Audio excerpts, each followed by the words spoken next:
शिंदे विरुद्ध ठाकरे हा वाद पुन्हा एकदा सुरू झालेला आहे। पाहूयात त्या संदर्भातल्या टॉप 9 बातम्या। ठाकरेंची शिवसेना फोडण्यासाठी दबाव तंत्राचा वापर, खासदार संजय देशमुख यांचा आरोप। पैशाचा आमिष दाखवले जात असल्याचाही देशमुखांचा आरोप। अनेक दबाव तंत्राचा वापर चाललेला आहे, पैशाचे आमिष दाखवून राहिलेले आहे, वेगवेगळ्या प्रकारे युक्त्या लढवल्या जात आहे। शिंदेची शिवसेना भाजपमध्ये विलीन होणार, नाहीतर शिंदेच्या पक्षामधला एक मोठा गट भाजपसोबत जाणार, राऊतांचा दावा। कोकणामधल्या एका नेत्याचा उल्लेख करत राऊतांचा दावा झालेला आहे। शिंदेचं लक्षात घ्या, शिंदेचं काम झालंय, त्याच्यामुळे त्यांचं काम तमाम होणार आहे। आता सगळ्यांना दिसतंय, हे त्यांनाही माहिती आहे, त्यांचा पक्ष हा भाजपमध्ये विलीन होईल। आदित्य ठाकरेही ठाकरेंना सोडण्याची भाषा करतील, अशी ठाकरेंच्या शिवसेनेची अवस्था। शहाजी बापू पाटलांचा हल्लाबोल, तर भास्कर जाधवांनी चांगला निर्णय घेतल्यास त्यांना भरपूर संधी मिळेल, शहाजी बापू पाटलांचं वक्तव्य।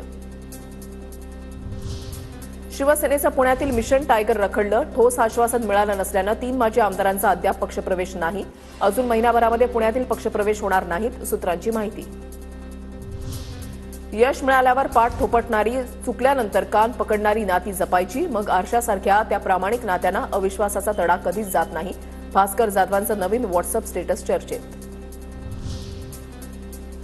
भास्कर जाधव भाजपमध्ये येण्याची काही चर्चा नाही, त्यांनी भाजपशी अद्याप संपर्क केलेला नाही।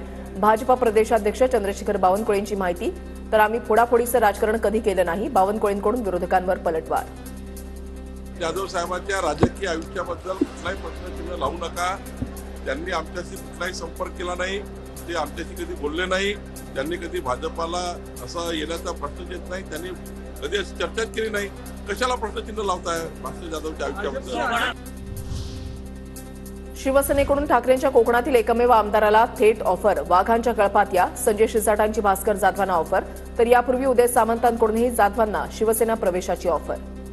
भास्कर जाधव सारखा चांगला आमदार, जो अभ्यासू आहे, आक्रमक आहे आणि स्पष्ट बोलणार आहे, म्हणून भास्कर जाधवांना सांगेल, भास्करराव आता या मेंढ्याच्या कळपात राहण्यापेक्षा वाघाच्या कळपात या। भास्कर जाधव नाराज नाही, ते ठाकरेंशी बोलतील, नाराजांना थांबवणं ही जाधवांची भूमिका।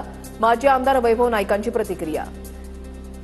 भास्कर जाधवांनी काय म्हटलंय की जे नाराज आहेत त्यांना आपण थांबवलं पाहिजे, ही भूमिका भास्कर जाधव काही स्वतःहून नाराज नाही आहेत। निश्चितपणे येणाऱ्या लोकांना घेऊन भास्कर जाधव लोकांना थांबवतील, ते आज नेतृत्व करतायत आणि त्यामुळे ज्या काही अडचणी असतील त्या उद्धवजींशी बोलतील आणि पुन्हा एकदा आम्ही काम करू। उद्धव ठाकरेंनी आता सेना भवनाला टाळ ठोकावं, ठाकरेंनी बैठका बोलवाव्यात, आम्ही त्यांचा पक्ष रिकामा करतो। मंत्री नितेश राणेंची उद्धव ठाकरेंवर जोरदार टीका।